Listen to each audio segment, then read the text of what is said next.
Recording by Stephen Anderson. The Indulgence of Negu Ma by Robert Arthur.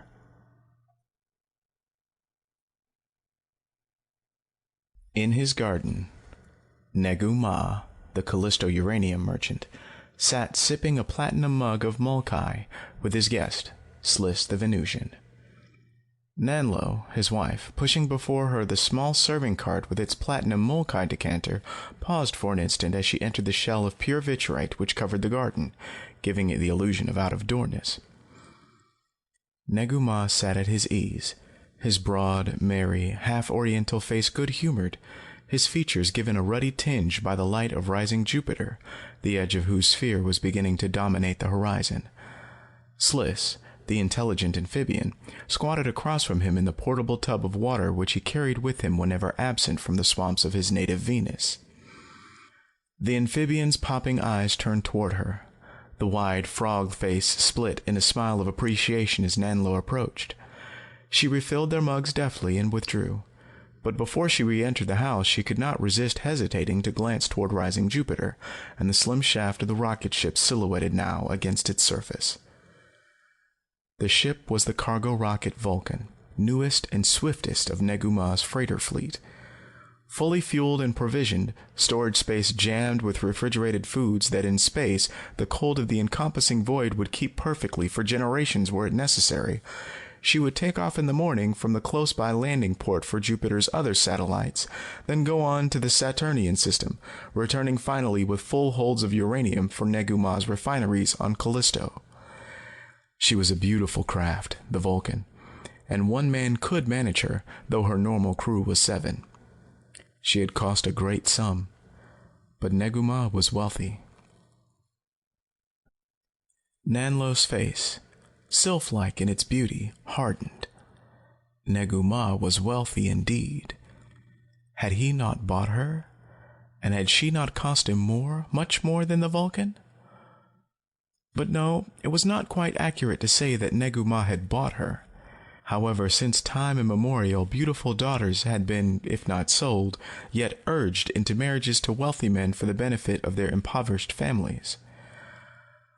And though science had made great strides, conquering the realms of the telescope and invading those below the level of the microscope, finding cures for almost every disease the flesh of man was heir to, there was one ailment it had not yet conquered: poverty. Nanlo's father had been a rocket port attendant. Once he had been a pilot, but a crash crippled him for life.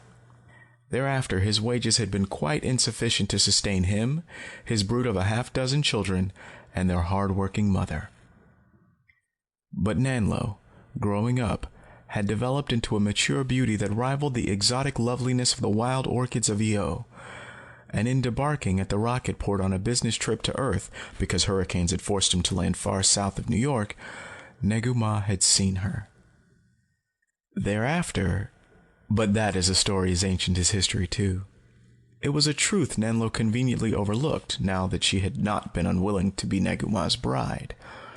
It was true she had driven a sharp bargain with him, her father's debts paid, and sufficient more to ease her parents' life and educate her brothers and sisters, plus a marriage settlement for herself, and a sum in escrow in the Earth Union Bank should she ever divorce him for cruelty or mistreatment.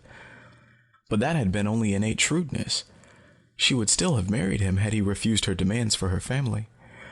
For his wealth fascinated her, and the prospect of being a virtual queen, even of a distant outpost colony such as that on Callisto, appealed to her. And she had thought that she was taking little risk, for if she were dissatisfied, the law these days was very lenient toward unhappy marital relationships. It required only definite proof of misconduct, mistreatment, or oppression of any kind to win freedom from an unwanted partner. Nanlo had been confident that after a year or two she would be able to shake free of the bonds uniting her to Negu Ma, and take flight for herself into a world made vastly more pleasant by the marriage settlement remaining to her. But now she had been married, and had lived on Callisto for a full 5 years, and her tolerance of Negu Ma had long since turned to bitter hate. Not because he was a bad husband, but because he was too good a one. There was an ironic humor in the situation, but Nanlo was not disposed to recognize it. Lenient as the law was, yet it required some grounds before it could free her, and she had no grounds whatsoever. Negu Ma was at all times the model of courtesy and consideration toward her. He granted every reasonable wish and some that were unreasonable, although when he refused one of the latter, it was with a firmness as unshakable as a rock. Their home was as fine as any on earth. She had more than adequate help in taking care of it. She had ample time for any pursuits that interested her, but she only used it to become more and more bitter against Negu Ma because she could find no excuse to divorce him. So great had her bitterness become that if she could have gotten off Callisto in any way, she would have deserted him. This would have meant forfeiting her marriage settlement and the sum that was in escrow. It would also have left her father in debt to Negu Ma for all that Negu Ma had given him. But Nanlo's passionate rebellion had reached such a state of ferment in her breast that she would have accepted all this to strike a blow at the plump, smiling man who now sat drinking molkai in their garden with their guest from Venus. The answer to that was Negu Ma would not let her leave Callisto. The journey to Earth, he logically argued, was still one containing a large element of danger. There was no reason for her to visit any other planet, and law and custom required that she look after their home while he himself was away on business. In this, he was unshakable. There was a stern and unyielding side to him, inherited perhaps from his Eastern ancestors, that left Nanlo shaken and frightened when it appeared. She had seen it the one time she had seriously gone into a tantrum in an effort to make him let her take a trip to Earth. It had so startled and terrified her that she never used those tactics again. But now, as she wheeled away the molkai decanter and left Negu Ma and Sliss to themselves, joy and exultation was singing in her. Doubly. For she was going to run away from Negu Ma. Run away with the man she loved, and in their flight they were going to steal the Vulcan. Thus Negu Ma would be doubly punished. He would be hurt in his pride and in his pocketbook. And all through the Jupiter and Saturn systems, where his wealth, his position, and his beautiful wife were openly envied, he would be laughed at and derided. Humming lightly under her breath, Nanlo put the molkai decanter away in a little pantry and hurried on to her own apartment. Molkai was a powerful, though non-habit-forming drink. Under its influence, one became talkative, but disinclined to movement. Sliss and her husband would remain as they were for hours, leaving her free to do as she would.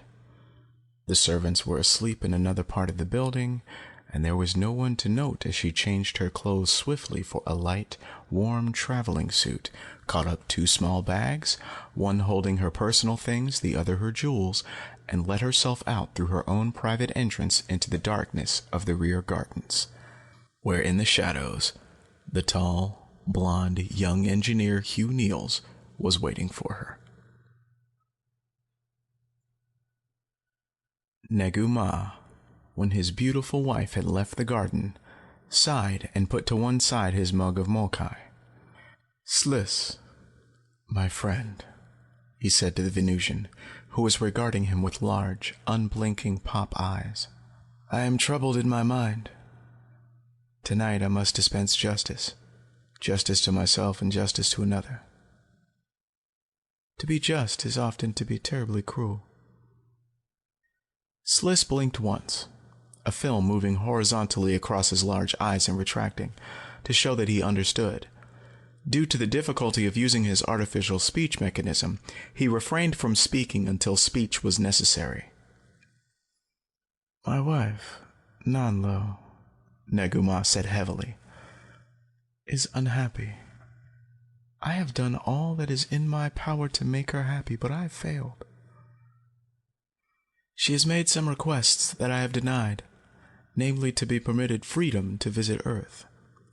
That I denied because I knew the path she intended to tread would have not led her to happiness either. And I hoped that in the end here she would find contentment. I have hoped in vain. Tonight, she intends to take matters into her own hands. Sliss blinked again, politely, to indicate that he was interested if Negu Ma cared to tell him more. Negu Ma rose. My friend, he said, if you will come with me, I will show you what I mean.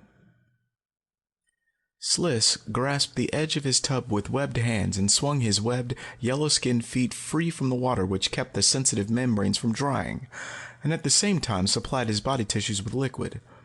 Falling upon all fours like a great, misshapen pet, he waddled awkwardly after his host. Negu Ma led him to an elevator within the house. This took them to a higher floor, and there they followed a corridor to the rear of the building. Here Negu Ma, without showing a light, opened a door, and in silence they moved out upon a small balcony overlooking the rear gardens, which were shrouded in darkness because rising Jupiter was on the opposite side of the building. They had stood there only a moment when below them a door opened, and a small figure slipped through.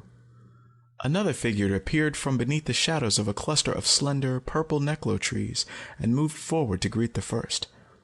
They met in the center of a tiny open space, where a fountain spurting through holes in a crystal made a sweet murmuring music.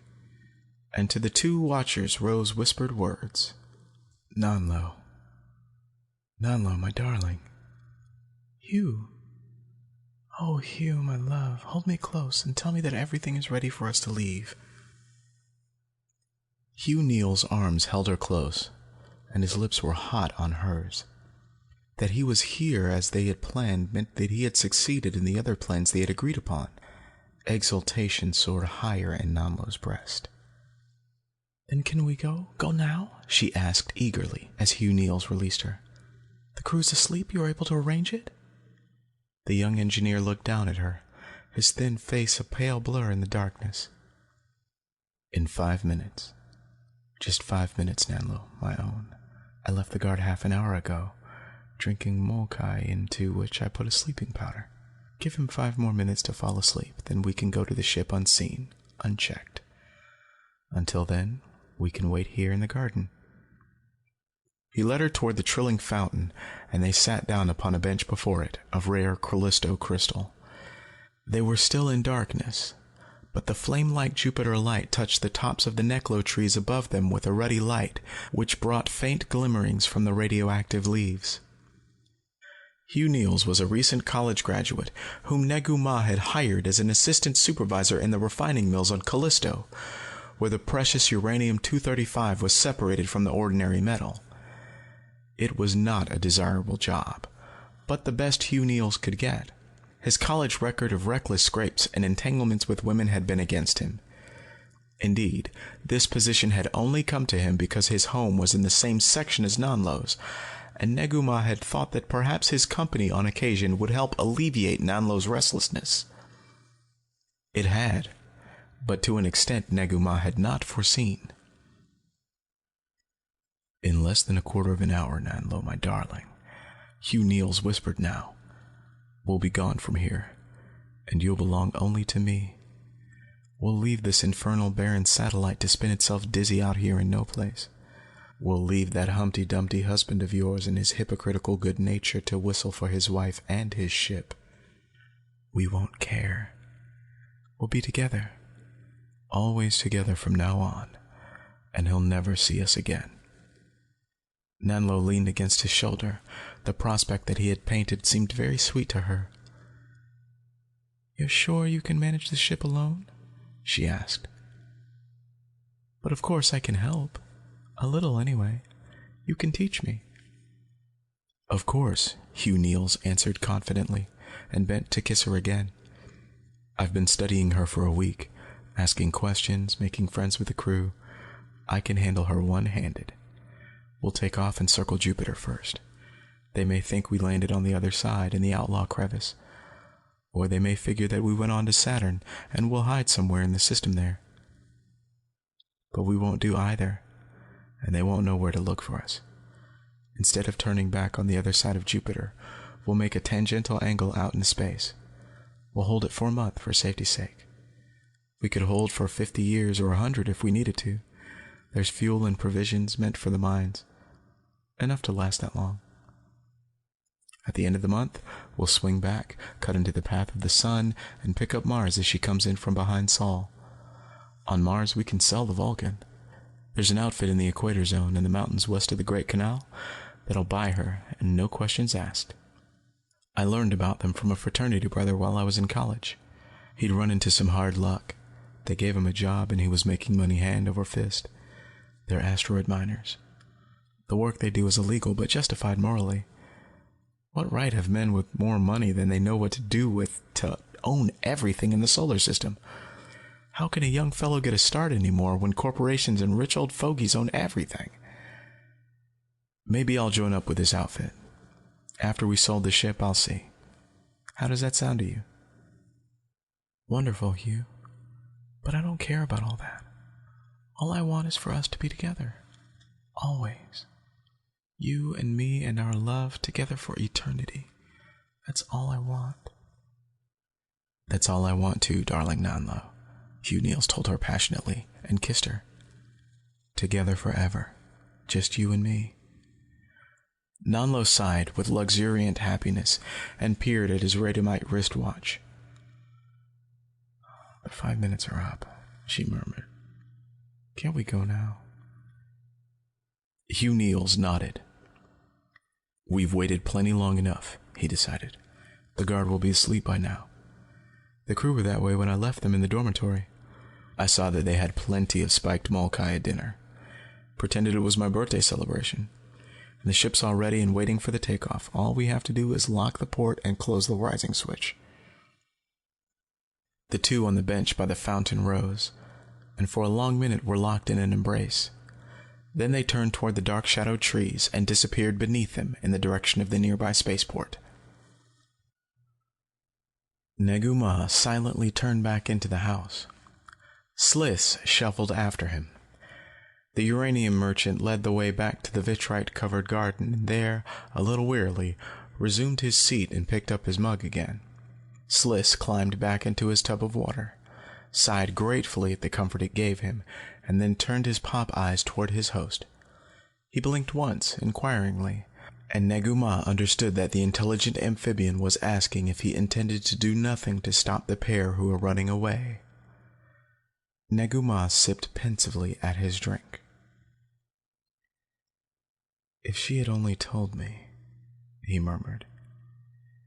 If she had only come to me and said she desired her freedom, if they had both come together and faced me, saying that though it meant giving up all they had, they wanted only each other, I would have been generous. I would have been indulgent. But they did not. They had not the courage. They were afraid of me, and they hated me. Negu Ma was silent for a moment. Both he and his guest stared toward the graceful shaft of the Vulcan, now fully silhouetted against the whole tremendous bulk of Jupiter, sitting like a titanic scarlet egg upon the horizon of Callisto. The Jupiter light flooded the vitrite garden, gave the plants there, chosen with an eye to this, strange, exotic glowing colors, flushed Negu Ma and Sliss with a ruby radiance.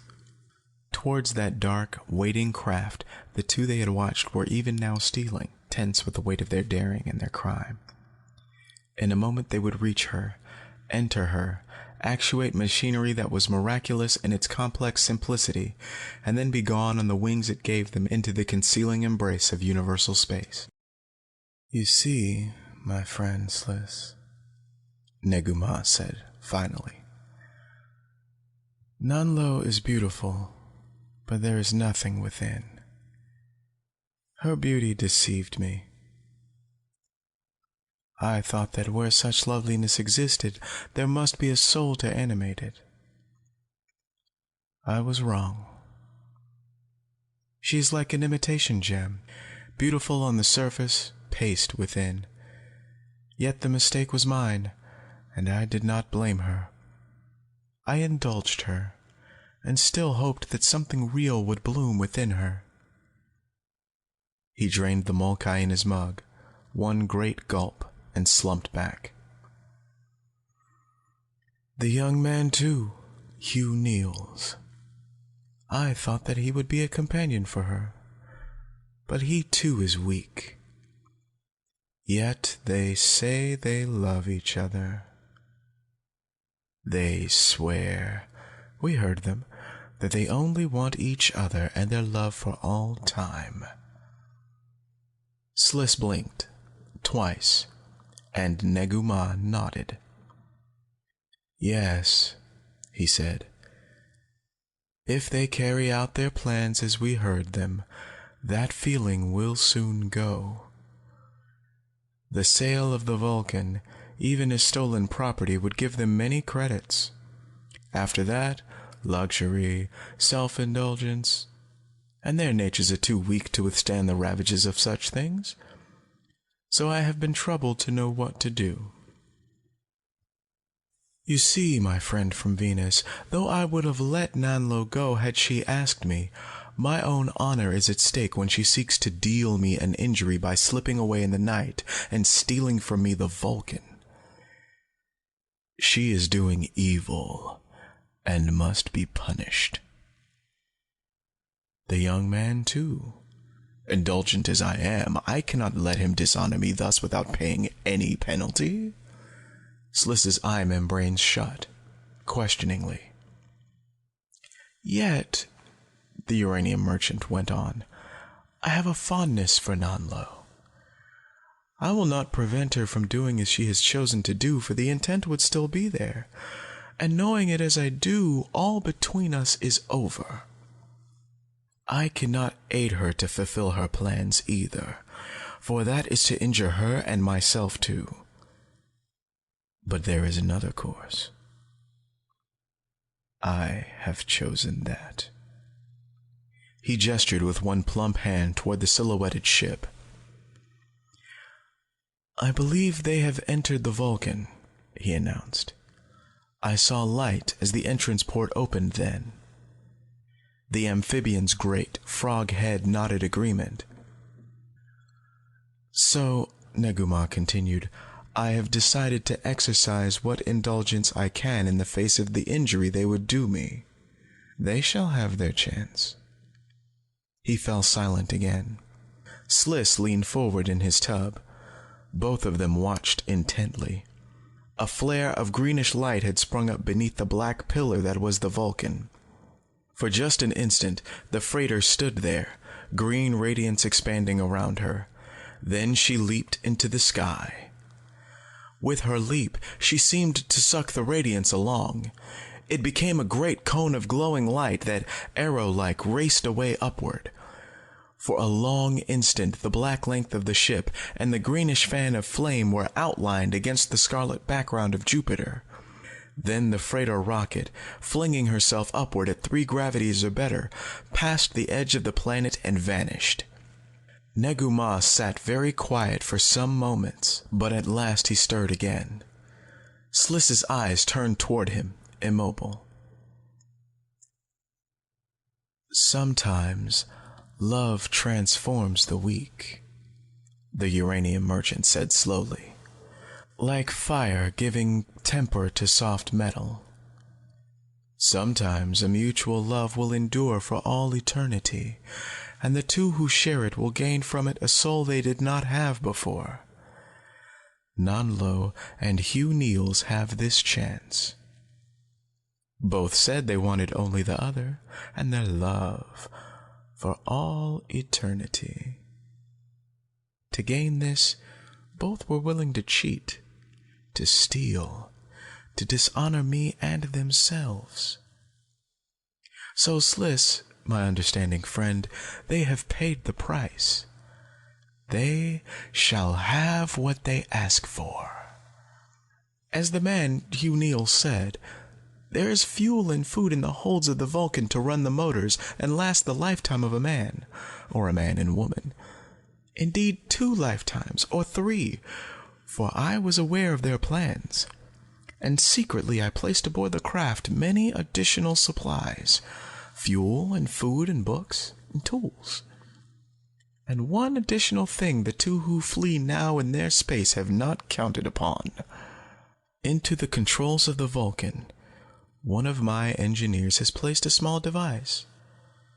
After 200 hours, or when they are well beyond Jupiter, this device will swing the Vulcan straight toward Proxima Centauri, the nearest star. In that position, the controls will lock. And for 20 years, a generation, it will be impossible either to alter the course of the Vulcan or to shut her blast motors off. At the end of that time, the last tank of reserve fuel will be exhausted, and they will cease automatically. Then once more the Vulcan may be controlled by those aboard. They may switch the motors onto the tanks of fuel in the cargo holds and continue onwards. If they were celestial navigators, they might try to turn and seek Earth again. But they are not navigators, and the sun will be but a tiny spark in the limitless darkness, one with a million others not to be told apart. They will know that only Proxima Centauri in all space may the Vulcan hope to reach in their lifetime, or perhaps even that of their descendants, for a message to that effect they will find presently. So it may be that they will continue onward of their own choice. If they make no choice, momentum will carry them onward, perhaps forever. But in any case, Nanlo and Hugh Niels will have exactly what they asked for. Each other, for all eternity. They or their descendants can be the first humans to bridge the gap of nothingness that has thus far daunted the stoutest hearts. As they watched, the green dart of light dwindled and was gone. And quite invisible at last in the arms of outer darkness, the Vulcan sped its two passengers onward toward the stars. End of The Indulgence of Negu by Robert Arthur. Recording by Stephen Anderson, Jacksonville, Florida.